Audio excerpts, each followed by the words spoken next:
Kirk's ex-boyfriend Kabat Shalom was on Ellen DeGeneres show being all fake and gay. And if you know about Kabat having a pizza tattoo on his lip. Living in China and doing a lot of work with the victims from trafficking, work with a orphanage in Romania. I lived out here. I was here for 5 years.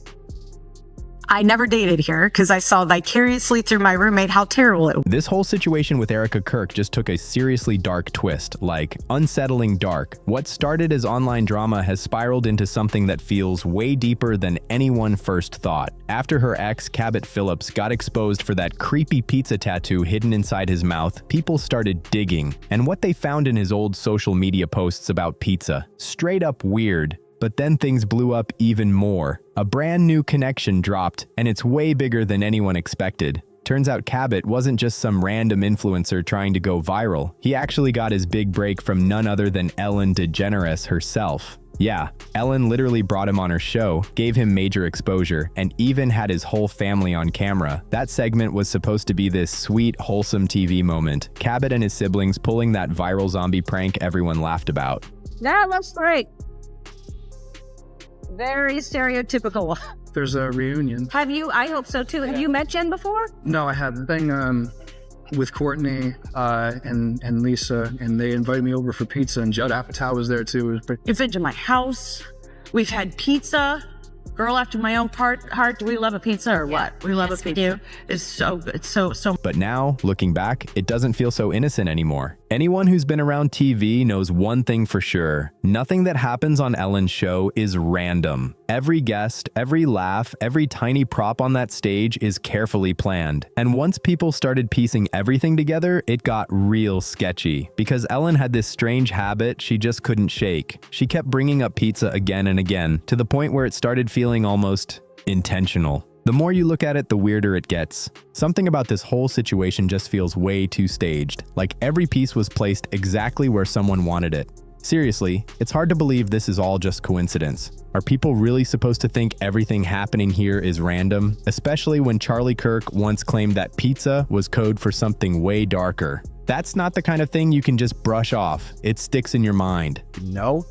And then as soon as Cabot Phillips, as soon as I saw that picture of him with the pizza thing on inside of his lip on the internet, I was like, that's her ex-boyfriend. It's like, yeah. Talk about something very controversial, pizza. Then there's the chatter about Erika and that mysterious orphanage she was supposedly linked to in Romania. That's when things start feeling truly eerie. But it doesn't stop there. Behind the scenes whispers from former crew members on Ellen's show are starting to surface, and what they're hinting at is chilling. Some of them are saying that Ellen's late DJ, Steven Twitch boss, might have stumbled onto something disturbing. Now people are drawing lines between Ellen, a circle of powerful elites, and a hidden network full of odd symbols and coded phrases. Yeah, that I will order pizza. And so if I do, I don't want it to go to waste. Who will eat pizza if I... Jennifer? Yes? Harrison? Turning the Oscars into an everyone's invited dinner party with dinner. What do you think? Julia wants cheese. Who's your favorite movie star? They're here. Who do you want to talk to? And then passing a very famous hat to pay the delivery guy. What do you have, Barbie? 200? This is start. This is start. Your stock just went up. You got some money now with pizza. Could Twitch have uncovered something he was never supposed to see? And if that's true, could that discovery have played a role in what happened to him next? The questions just keep getting darker. Not long after Twitch's heartbreaking passing, his widow, Allison Kerr, came out in full defense of Ellen, but the way she did it caught everyone off guard. While she was trying to protect Ellen's image, her comments subtly shifted the focus, almost painting Twitch as unstable, and that raised serious eyebrows. At this stage, this isn't just about Erika Kirk's messy relationships or some online gossip. It feels like we're staring into something way darker. If even a tiny bit of these claims turn out to be true, it points to a pattern that's been ignored for way too long, mainly because people are too scared to look too closely. So let's break it down, starting with Cabot Phillips, Erika Kirk's ex, and now the guy suddenly chosen to replace Charlie Kirk on the college debate circuit. Before Charlie's shocking exit, barely anyone knew who Cabot even was. But now, he's suddenly everywhere, being pushed as the one to carry on Charlie's legacy, teaching others how to lead like him. That alone has people side-eyeing the whole situation. Viewers started to notice something just didn't add up about Cabot, so of course they started digging. And that's when things started to unravel. Turns out, Cabot didn't just happen to meet Erika, he dated her. And here's the wildest part, it happened during the exact same time Erika swore she wasn't seeing anyone. That little overlap, it completely flipped the story upside down. Nothing about this timeline feels clean anymore. What makes this whole thing even wilder is Erika's version of events. She swears she started dating Charlie in 2018, claiming she'd gone through a 5-year relationship drought. But the internet never forgets, and screenshots don't lie. Because right there, in August 2017, she's caught openly flirting with Cabot on Instagram. That timeline? Totally messed up. And fans were quick to notice the math just doesn't add up. People started asking the real questions. Who is Erika, really? And why keep lying when the proof is sitting right there in black and white? But the deeper everyone dug, the stranger it got. Because apparently, Erika's not the only one who seems to be playing a role in this odd little setup. Her ex, Cabot, comes from that same strange circle, and that connection runs deep. Old footage suddenly resurfaced, showing Cabot on the Ellen DeGeneres show. Yep, that Ellen. And considering all the rumors and speculation surrounding her name and those alleged ties to powerful people, that tiny detail hit different. It made everyone stop and rethink everything. In that 2016 clip, Cabot showed up alongside his brother Barrett and their little sister Millicent.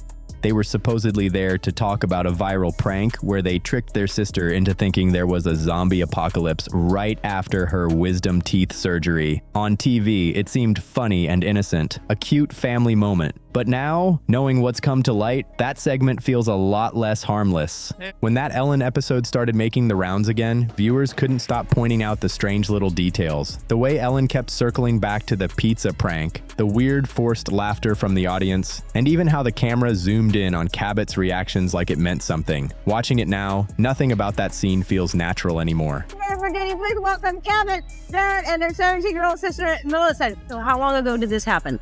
I got my wisdom teeth out last Thursday, and so it was my first time ever going under general anesthesia. Wisdom teeth videos, and we thought, what could make it better? It's almost too perfectly staged. It's like the whole thing was staged for way more than just laughs. And here's where it starts to get seriously creepy. Not long after Cabot's big moment on Ellen, something strange began happening with his online presence. His old posts started disappearing overnight, wiped clean like someone didn't want anyone digging too deep. Then, out of nowhere, his new uploads looked super polished, almost too professional, like he was being rebranded right before everyone's eyes. And guess who suddenly started popping up in the same elite spaces? Erika. Around that exact same time, she began appearing at the same influencer events, private gatherings, and fancy fundraisers that Cabot had just started attending. The overlap was way too neat to ignore. Fans who were keeping tabs on this whole situation started saying the same thing. It didn't look like coincidence at all. That's when the pieces started clicking together. Ellen's production team, Cabot's sudden rise, and Erika's shiny new public image all seemed to move in sync. The transformation felt too polished, too perfectly timed to be organic. Then things got even weirder when someone leaked what looked like old production notes from the Ellen DeGeneres show. Let's talk about something very controversial, pizza. And by Parisinis, you can eat your pizza however you want. You can stand, you can kneel, you can go down on the floor if you want. I don't care, just as long as you pay. You can have a liberal amount of toppings spread out evenly on your pizza, so everyone gets their share. The crowd is clueless. Yeah, that's great. Very stereotypical. The notes showed that the so-called zombie prank episode had been pre-approved weeks before that footage ever went viral. That means Ellen's crew knew about it long before the public did. That's not random, that's planned. Now, when you line everything up, Cabot's overnight fame, Erika's carefully crafted story, and those eerie patterns in Ellen's guest list, it starts feeling like this was never just about entertainment. More and more people are convinced this wasn't coincidence at all. It looks like a setup, a tightly controlled narrative hiding something massive right in front of everyone's eyes. And the deeper you look, the stranger it all gets. On the surface, that whole segment looked like harmless fun, just another feel-good family moment meant to make daytime viewers smile. But when you really start paying attention to who keeps getting those primetime spots, who always shows up in those super controlled circles, and who gets spotlighted again and again, it starts feeling way too calculated to be random. Something about it just doesn't sit right. Ellen's show wasn't the kind of place that pulled strangers off the internet for laughs. Every single guest went through heavy vetting, and every appearance had a purpose. It was so far back. I would tell these people how far back we go. I mean, you know, okay. All right. I think it takes those in court. No, I don't want no problem. No, it's okay. So, hey, so cheers. That fun family moment wasn't just some cute story, it was Cabot's official public debut. That episode didn't just make people laugh, it carefully shaped his image, painting the entire Phillips family as this wholesome, trustworthy bunch everyone could root for. But once you zoom in, that shiny picture starts to crack. Because sitting right there in the audience that day was Cabot's father, Tim Phillips. And he's definitely not just some regular dad cheering from the crowd. Tim's got deep connections to big-name political networks, the kind of circles that stretch straight into real power. And the more people started digging, the more that connection began to look important, especially when you realize Erika Kirk's parents have ties to the same kind of elite crowd. And it doesn't stop there. Cabot's brother, Barrett Phillips, went on to become a minister at a controversial megachurch in Virginia, Cornerstone Chapel. According to their own website, he's listed as an assistant pastor working directly with middle school youth. That detail made people stop cold because now the pattern was clear. These connections weren't random at all. Everything about that sweet TV moment starts to look more like a carefully planned rollout for a family already sitting close to serious influence. That one tiny detail alone made people stop and stare. Now you've got political ties, a megachurch with questionable links, and a perfectly staged TV debut, all wrapped up under Ellen's warm, family-friendly spotlight. Maybe it's all nothing, but when the same names keep showing up in the same elite spaces, people have every reason to start asking serious questions. And honestly, who wouldn't? Just when everyone thought the coincidences had to stop piling up, they got even messier. Because right after Cabot's family appeared on the Ellen DeGeneres show, things didn't fade into the background. They exploded. Suddenly, Cabot was everywhere. New interviews popping up, polished podcasts dropping, booked speaking events, and an overnight boost in visibility that didn't look organic at all. It felt like someone had hit a switch and decided, this is the guy we're going to make famous. Then came the part that really set off alarms. The crossover between the Phillips family's circle and Erika Kirk's growing platform. The overlaps were impossible to ignore. They were showing up at the same high-profile conferences, mingling at the same faith-based events, and even getting photographed with the same political donors and public figures. It started looking less like chance and more like a strategy. People began asking the big question, was this all mapped out from the beginning? Some insiders even claimed Cabot's so-called overnight fame wasn't luck at all. Behind the scenes, there were rumors of coordinated PR pushes, backdoor sponsorship deals, and brand partnerships quietly backed by figures tied to those same megachurch networks. And every time someone asked questions or pointed out the overlap online, those posts or mentions would mysteriously vanish, like someone was cleaning up the digital trail. Meanwhile, Erika kept playing her part as the inspirational rising star. She was everywhere, giving interviews, tweaking her timeline, and sharing this perfectly polished narrative of success and resilience. But the receipts didn't line up. Every move she made seemed to lead right back to the same small circle of people, those with one foot planted deep in politics and the other in religion. It's like Cabot and Erika were being steered step by invisible hands, placed exactly where they needed to be at exactly the right time. The more you line it all up, the harder it gets to believe any of this just happened by chance. At this point, nothing about this story feels random anymore. There are just too many coincidences, too much polish, and way too many doors opening all at once. The deeper you look, the more it starts to feel like there's an entire machine quietly running behind the scenes. And now, let's talk about that infamous pizza tattoo, because honestly, this might be the creepiest part of the whole thing. Back in 2019, Cabot Phillips posted a picture on Instagram showing off a tattoo of the word pizza inked on the inside of his lip. The caption read, "Good to give yourself a little reminder sometimes." But that's where things got weird. What kind of reminder was he talking about? Because, let's be real, that's not your average tattoo spot or your average word choice. If Charlie Kirk were still here, you can bet he'd have plenty to say. He'd once claimed that when certain people in elite circles mention pizza, they're not talking about something you order from a menu. And that's what made this tattoo so unsettling. A quick scroll through Charlie's old posts shows him warning multiple times that pizza was being used as some kind of secret code, something dark, something hidden. So when people connected the dots between Charlie's warnings and Cabot's tattoo, the internet exploded with speculation. And it didn't stop there. Cabot didn't just post the tattoo once and move on. Nope. He kept referencing it. He even dropped captions like, "Pizza talk is the new pillow talk," which had everyone doing a double take. It started feeling less like a joke and more like a deliberate message. Then, to top it off, he liked a comment under that same post that said, "One bite. Everyone knows the rule." The whole vibe was off, almost rehearsed. And let's not pretend this pattern ended with him, because Ellen herself had a long, weird history of constantly bringing up pizza too. Remember back in 2014 at the Oscars when she made that huge deal about ordering pizza from Big Mamas and Papas as part of a funny bit?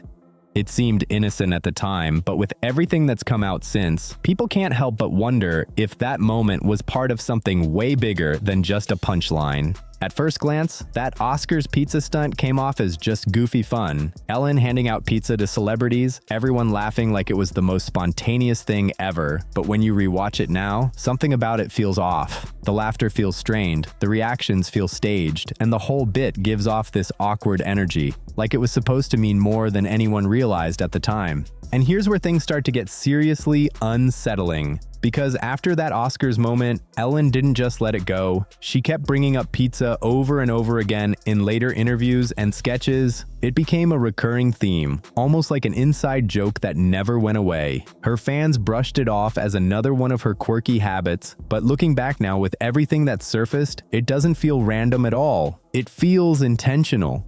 Viewers started noticing how every time Ellen mentioned pizza, the atmosphere shifted, nervous laughter, odd pauses, even weird glances from her guests.